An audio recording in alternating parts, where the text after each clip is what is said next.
welcome back to my channel. My name is Brittney Bundles, and today's video is kind of going to go over some housekeeping tips for running a business and protecting your customers' information. I work with clients pretty much consistently all day, and I hear lots of stories and experiences from other business owners. And recently, I heard a story about someone actually giving too much of their customers' information out to someone that posed as their customer. Now, there can be many reasons why someone would try to act or pose as one of your customers. There may be people that are upset with the person, and they may know that they order through you, so they may be calling, phishing, trying to get information pertaining to their address. They may be trying to get information to the payment method that they used. They may be trying to get information as far as their phone number. We have to make sure that we're protecting all information, and you really don't know what the intent is, and you really don't know who's legit and who's not. I remember when I worked in the banking industry, we would have training on what is it called? It will be training on, I can think of the word, but it's at the tip of my mind. Come on, what? Okay, the word was social engineering. And it was pretty much people that would come into the bank, or people that would contact the bank or the financial institution wanting to obtain information regarding your system. So finding out how things work on the back end, wanting to gain information as far as maybe your passwords, wanting to gain information as far as your clients' information, their socials, their email addresses, their phone numbers, their first and last names. And so coming from a background where we had so much training on social engineering and making sure that we protect all of our customers or our members' information, it really helped me transition into the business mindset that I have today. And I'm very, very cautious of the information that I give out. Say for example, if someone's ex-boyfriend knew that they placed an order through a hair company, maybe it was just conversation, and they contact you, and you give them the new address, or you give them the phone number that's on the order, or you give them the email address, that can definitely turn into a situation that's not only bad for business, but it can also be dangerous. And so we just want to make sure that we're doing everything that we can. I talk a lot about the fundamentals to building a business. I know a lot of people kind of skim past it and are like, hey, let's just talk about making money. And although it is fun to talk about making money, it is fun to talk about getting orders. That's fun. It also should be fun to make sure that we're doing everything the right way, and to make sure that we're slowing down and making sure that we are dotting our I's and crossing our T's. And so this video, I'm going to go over some information, some tips that can help protect your business and also help protect your customers. Now, I do want to say this, first things first, when you are running a business, you have a responsibility to not only make money, to not only run your business, to not only promote and market, but also to make sure that you're protecting everything in your organization. When you have a business, you are getting information as far as email addresses, you have addresses, you have phone numbers. That information isn't to be taken lightly. You do want to make sure that none of that information gets in the wrong people's hands. You'll have clients that'll call in. I have customers that call in and even write in, and they say, I just placed an order for drop shipping. Can you verify that it went through? And typically when you place an order for drop shipping, you get an order. When you place an order, period, through my website, you get a confirmation, whether it's an email confirmation or a text message confirmation, whatever you decided or whatever you told the system to send you is what you're going to receive. And so what I had to do is get in the habit of saying, hey, I'm happy to help. May I have your first and last name? May I have your order number? And can you verify another piece of information? You want to make sure that your client can verify that information. You want to make sure that they can get that order number. You'll have instances where clients say, they may say, I didn't receive an order number. But I was the one that just purchased. Can you read back the address that you have on file? And some things should pose as red flags. Sometimes it actually can be a legitimate situation where a customer is just wanting to verify the address that they typed in. Or maybe they had their little sister or their best friend or, their neighbor place an order for them. There's different situations, but I just always like making sure that I am doing my customer's service, and doing, my rightful duty in protecting the information. Now, when customers place an order on your website, typically you don't have the full card information, which is great because I would be so nervous to know that, different companies just have my full card information on file. Typically it blocks out all of your card number except the last four. Even with PayPal, you aren't able to see like passwords, login information, anything like that. You just have like a PayPal the PayPal address that they use to submit a payment. But I do want to go over a few tips that can help and will help protect your customers' information. So first things first, like I kind of mentioned, if a customer is reaching out to you and they're wanting to verify something on the order, you do want to make sure that you're getting information from them to verify that you are speaking to who you're speaking with. If someone just writes in, I just placed an order, my name is Sarah. But before you go into giving more information, and even before I would say, yeah, I've received an order, I would ask for an order number. Hey, hi Sarah, thanks for placing an order. I'm more than happy to help. Please verify the order number. Also, please verify the email address on file. That way I'm making sure that I am being compliant, and I'm making sure that I am not giving out too much information. A lot of times you'll see something like this where, someone will get an order and, or you may see something like this and they'll reach out and say, hey, I just placed an order, and the person just goes back with too much information. You go back with information that the customer didn't even ask for. Yeah, I got your order. Your last name is this. Yeah, I got the order. You're living on this street. Yep, and the phone number is this.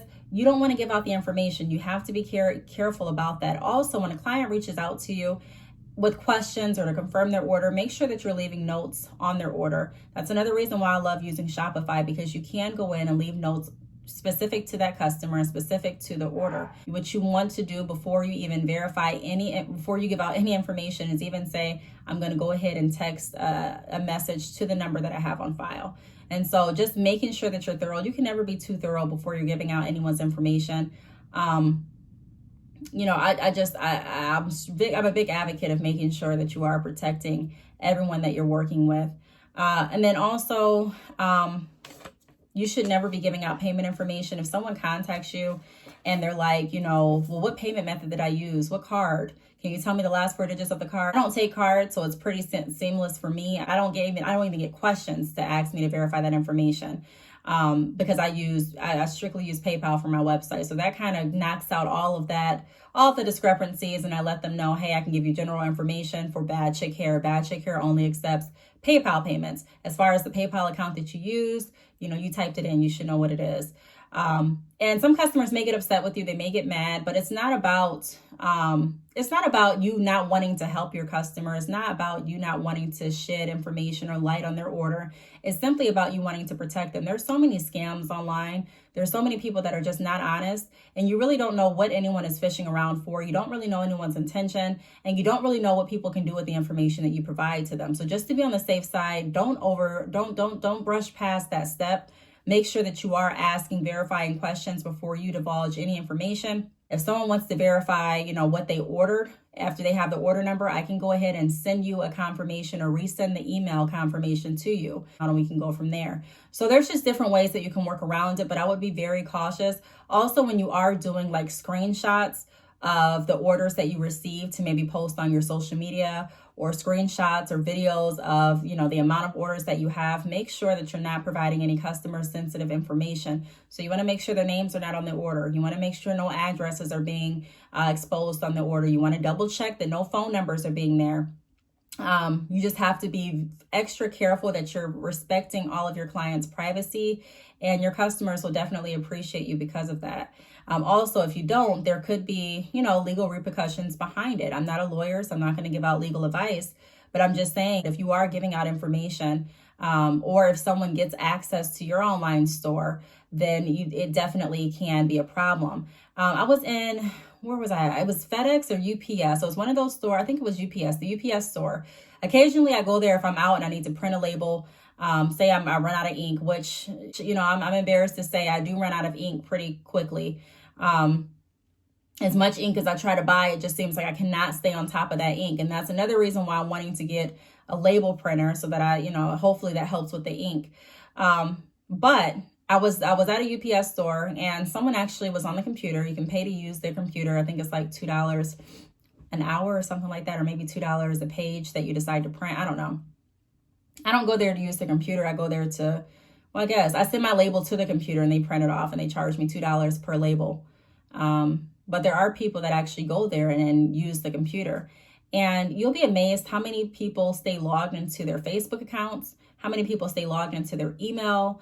And that's a big no-no. If you are checking orders while you're out, say you're just on a computer at the library or anything like that, because there are people that don't have internet access or their internet is down and they go to a library, for example, and print out labels or, information for their business and forget to log out of your business account. Now, luckily, a lot of the e-commerce sites have like an automatic timer where they'll log you out after a certain amount of time or you're not being active. But still, you do want to make sure that you're being very cautious and you're making sure that you're logging out of the computers when you're done using them. If you don't have a password on your phone, then get a password on your phone, especially if you're going to tie your business email to your phone. The last thing that you want is to lose your phone and someone have access to your emails, which is connected to your online store, and they can get your customer sensitive information. We just have to be very responsible when it comes to that. And I just see a lot of people leaving their accounts open. I've never seen personally anyone leave their online store active or open, but I've seen Facebook accounts left on computers. I've seen, just different Instagram accounts open, email accounts open, and that's just not something that is okay. When you are running a business, like I say in a lot of videos, you have more of a responsibility than just collecting money. You do have to make sure that you're being very, very professional at times and making sure that you are being very confidential and secure with the information that you're getting. Like I said, you have access to people's addresses.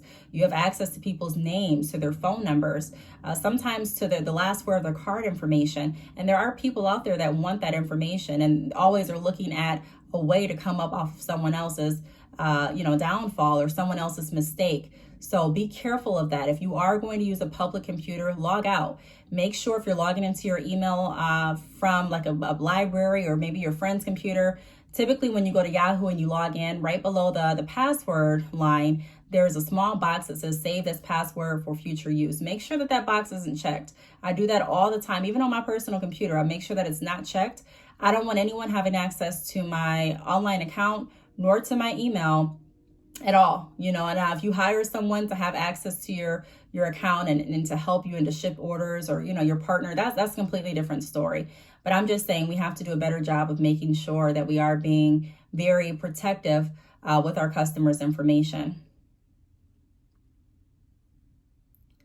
Also, before you send a screenshot of someone's order confirmation, we have to make sure that we're being very careful of that too, because a lot of people will contact a company and say, I didn't receive the order confirmation. And the first thing that you may think to do is to go ahead and screenshot the order and send it back to them. But like I said, when you screenshot the order, depending on the part that you're screenshotting, it can have information on there, their first and last name, their address, their phone number, the amount that they paid, and just all of this information. So if I was going to send a screenshot, I would have to make sure that you are who you are. So if that means that we have to verify order numbers, if that means that you have to go ahead and send me an email from the email address listed on the order, then that's just what it means. And some customers are going to get frustrated with you. Some customers may feel like you're doing the most.